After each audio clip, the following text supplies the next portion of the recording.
All right, y'all, welcome back to another one, bro. We got, hold on, let me move that mic real quick. Let me, Oh, hope y'all are okay. Hope y'all ears are fine. My fault, y'all. I had things to take care of today. So usually I would have videos ready and uploaded, but today it just didn't. But, you know, we still here. We still got, you know what I'm saying? We still here. Anyways, so you guys seem to be interested in Curious Archive and things that he does. And I think it's called speculative biology and like zoology, stuff like that. And I don't really know too much about it, but it looks cool. And this video right here look a little lit. We got realistic Pokemon biology. So these are Pokemons in real life. And I guess like explaining the natures of like how they would be if they were real creatures. And like the imaginative form of like them in real life. Anyways, enough about all that. Bro, let's just get straight into the video. And yeah, bro, I'm excited to see this. Oh, hold on. Y'all can't hear that. Hold on. Let me change my output. Boom. Boom. Here we go.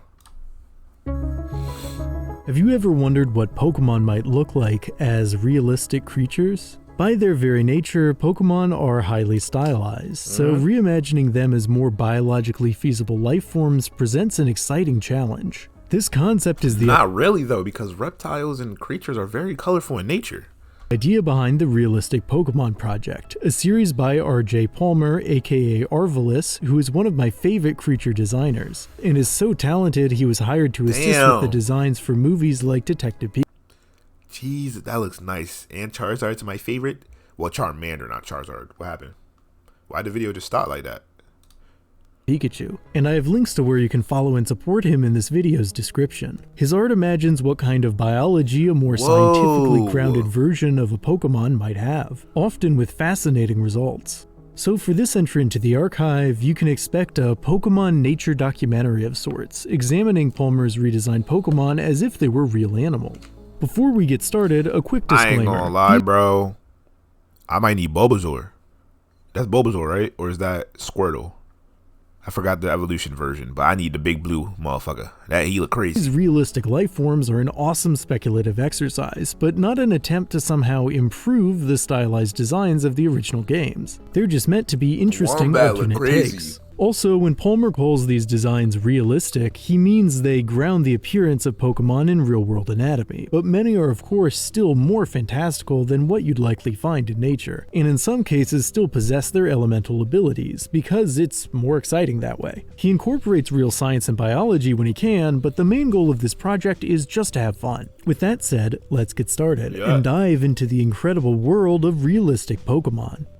We'll begin our journey through the natural world of Pokemon in the Kanto region and examine realistic versions of the starter lines. Opening with Venusaur and its pre-evolutions, you can see how different Pokemon look when rendered with more he got even the bugs on his back. Nah, that nigga ugly. Never that. I can't. Don't come near me with that BS. Realistic detail. Here, Palmer has modeled the fantastical anatomy. I'm in the way. I don't even know where to put myself. I'll just be smaller for this video because I don't even want to move myself too much. Anatomy of the Venusaur line off real animals like horned lizards and the extinct parareptile Gutosaurus, an organism that wasn't actually that far off in size from a Venusaur. Palmer also imagines the organisms have an endosymbiotic relationship with a large type of flower, similar in size to real-life Rafflesia, plants which can reach 4 feet or 1.2 meters in diameter. Rafflesia are also parasitic, meaning they derive some of their nutritional requirements from other plants. We can imagine our Venusaurs have a similar, albeit more mutually beneficial, arrangement with the plant that grows out of their backs, giving the flowers energy in exchange for added defense and perhaps vice versa. Plant-animal cooperation isn't completely unheard of in nature, like hummingbirds pollinating flowers or moss growing on the fur of sloths, although sloths don't get much say in that one. Admittedly, this Venusaur line is taking this to a new level, but it's more fun to imagine a life form with a giant symbiotic plant on its back than without one. Charizard and its pre-evolutions are up next, and have been reimagined. They did my boy Charmander dirty. Okay, so it looks like a lot of these are going to be on left side, so I'm just going to move over here. Sorry guys, I just don't want to block you guys' path for seeing the video. Okay, look at how they did my boy Charmander though. What is wrong with bro? Come on, you can't be doing Charmander like that. Now you look.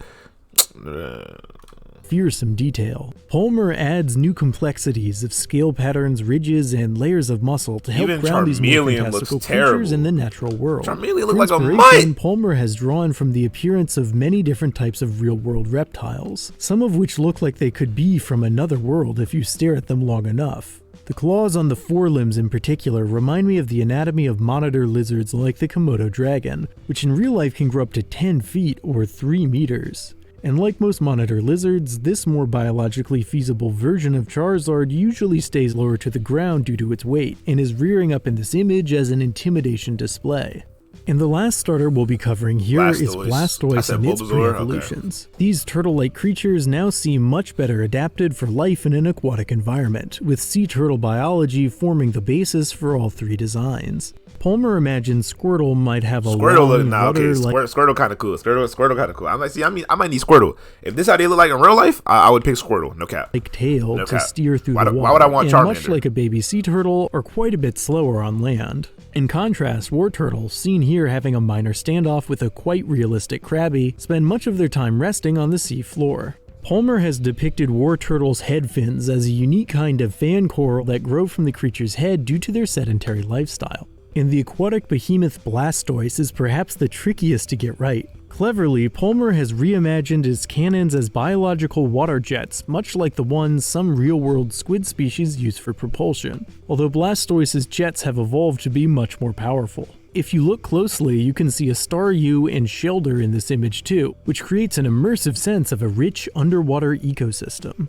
Moving past starters, interestingly, Palmer Dragonite? reimagines Dragonite as a giant Dragonite is fucking amphibian, ugly. taking inspiration from the Japanese giant salamander, and basing Dragonite's earlier forms, Dratini and Dragonair, off salamander tadpoles. In nature, some salamander tadpoles do feature frill-like structures on the sides of their heads, which do look somewhat like Dratini's little side crests. Strange though it might sound, in the real world these body Ew. parts are actually the salamander's external gills. Since salamanders are one of Bro, the I don't few wanna look at real-world this, animals bro. where a Dragonite is serpentine-looking creature disgusting. transforms into a reptilian-looking one, it's a pretty clever fit for a more biologically feasible version of Dragonite. And while real-world Japanese giant salamanders of course Look like what I drop in the toilet. aren't actual dragons, they might well be the next closest thing.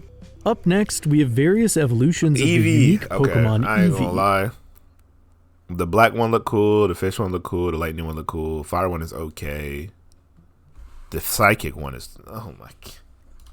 In this more realistic world, Palmer imagines these organisms are the result of a single species diversifying to adapt to different environments. There are all sorts of small creative details here that make this image great, like Vaporeon having more defined flipper-like feet, almost like a seal or sea lion, Espeon resembling a hairless sphinx cat, and Leafeon having a high density of moss in their fur, giving them the appearance of being green, again, sort of like a sloth.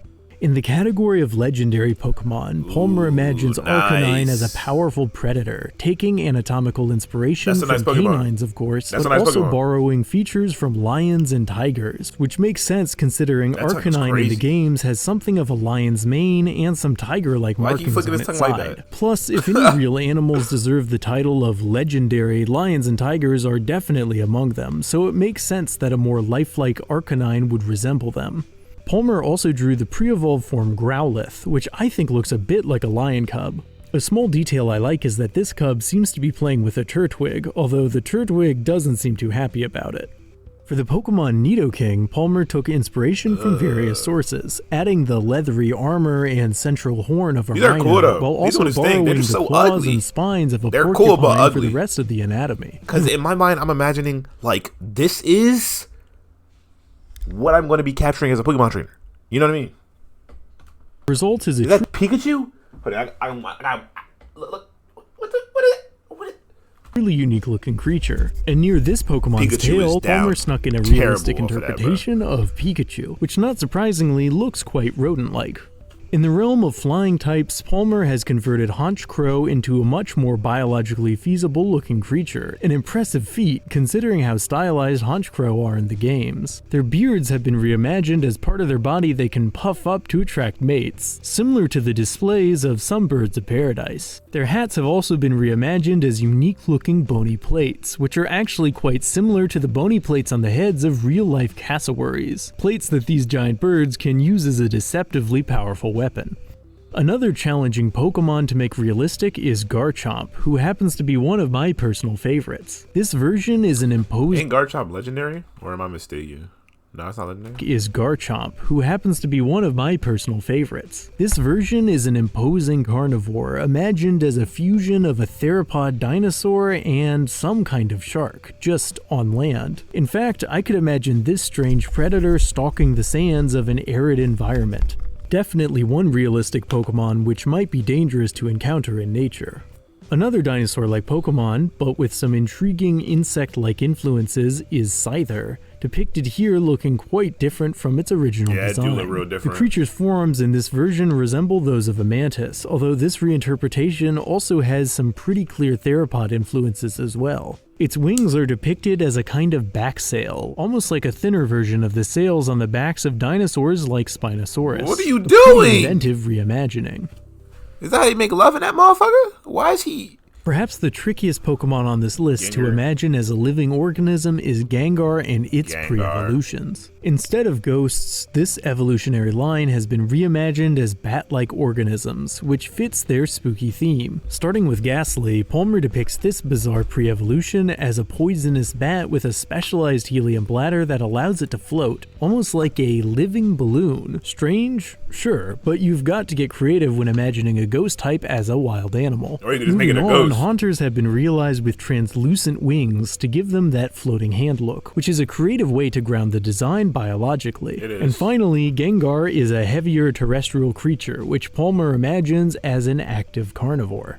Zoroark has also been given the carnivore treatment, with its anatomy now much closer to a canine predator, and the stylized elements of the original design toned down. In the skull and teeth region, Palmer's Zoroark somewhat resembles a hyena. And moving down to the ground, also ready for the close-up is Diglett, conceptualized as a much more conventional burrowing life form akin to a star-nosed mole, which is good because star-nosed moles are the best. Returning at last to legendary Pokemon, this awe-inspiring reimagining of Reshiram focuses on the avian qualities of the legendary to create a more taxonomically consistent design. An ancient and powerful being in the games, this portrayal likewise takes inspiration from the anatomy of extinct proto-birds and early avian dinosaurs, just scaled up to epic proportions. One extra world-building detail is that Palmer imagines the silver bangles on its neck were offerings from early humans who worshipped it like a deity. And as the finale of our journey through realistic Pokemon designs, we have Groudon, looking straight out of an epic myth when rendered in so much realistic detail. Huge and pulsing with some unknown bioluminescent display, this gargantuan creature stretches the limits of size for wildlife, taking anatomical clues from the largest of theropod dinosaurs. It's the sort of behemoth that would seem right at home stomping through a volcanic landscape. Of course, a creature of this size would have an effect on its environment. Running from this titan's thundering steps is a Magmar, which in this interpretation resembles the curious shoe-billed stork, an animal that proves once and for all that nature can frankly be just as weird as Pokemon. The world of realistic Pokemon is vast and is yet to be fully explored. That one right there looks mad cool. This one right here on the right, on the right side. Reached the end for this particular video. There are extra designs on— Man, I hope you guys enjoyed this one right here. This was crazy. It's actually pretty cool to look at these Pokemon right here. I ain't gonna, like I said before, they're cool, but they're ugly. Like, they look really amazing, but they're just ugly, bro. Because as a Pokemon trainer, I don't want to look at half of these motherfuckers. I can see why people be terrified of Pokemon. I would be terrified of Pokemon too. What are you talking about? But I hope you guys enjoyed this one. Like, subscribe, comment. Let me know what you guys think. But down below in the comments. Let me know if you guys want more of this, more of speculative biology and stuff of that nature. And yeah, I'll see you on the next one, bro. I'm never becoming a trainer if I'm in Pokemon. I'll tell you that much.